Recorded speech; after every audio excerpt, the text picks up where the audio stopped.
দুৰ্গা পূজা আহিব হ'ল আৰু আমি গাঁৱলীয়া মানুহ টাউনত গৈ ধুনীয়া হ'ব হ'ল নহয় জানো। এয়া হৈছে গ্ল' ফেমিলি চেলুন আৰু এই চেলুনখন আছে আমাৰ ধেমাজি ICICI বেংকৰ একদম সন্মুখতে। আৰু এটা অসমীয়াত কথা আছে, অকৰাই যেতিয়া মৈত উঠে, আমি গাঁৱলীয়া মানুহ অকৰা নহয় জানো।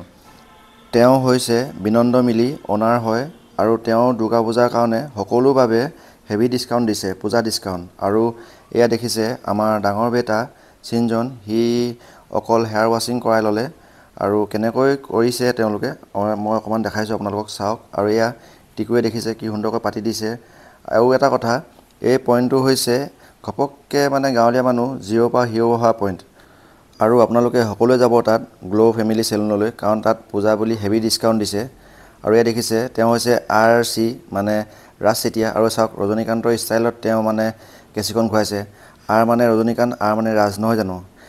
তেওঁ ভাগৰ এই মানে কেঁচি ঘূৰা ষ্টাইলটো মই বেলেগ এদিনা ল'ম, ভাল লাগিলে মোৰ। আৰু এয়া দেখিছে মোক মানে বিনন্দ মিলি তেওঁ কেনেকৈ মোৰ চুলিখিনি স্কেন কৰিছে চাওক, পকা আছেনে বেকা আছেনে কি আছে। আৰু তাৰপিছত স্কেনিং কৰাৰ পাছত তেওঁ হাতে কামে লাগি গ'ল।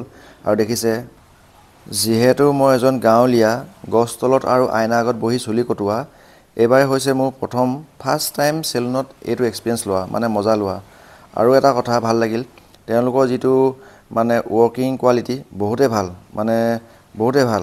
আৰু দেখিছে আমাৰ টিকু ইটো মুখখন মেলি থাকে, য'তে ত'তে তাৰ মুখ মেল খাই যায়। আৰু এইটোৱে হৈছে আমাৰ জিৰ'ৰ পৰা হিৰ' হোৱা পইণ্ট নহয় জানো।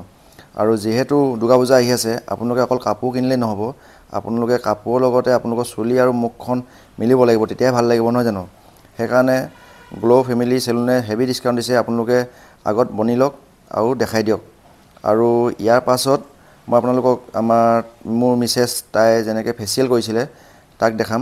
আৰু এয়া দেখিছে, এয়া হৈছে পেডিকিউৰ আৰু হাইড্ৰা ফেচিয়েল। যিসকলৰ কিবা মুখত দাগ লাগে তেওঁলোকে আহিব পাৰে। আৰু এয়া দেখিছে গাঁৱলীয়া ভাষাত ক'ব গ'লে মানে ইয়াত সোমাই দিলে যেন চন্দ্ৰলৈ উৰি যাম। আৰু এই নেক্সট পাৰ্টটো দেখাম অলপ পাছত আপোনালোকক, আপোনালোকে চাৰ্জবিলাক চাই লওক, অতি কম। আজিলৈ আহিছোঁ, এতিয়ালৈ আহিছোঁ মানে, ধন্যবাদ।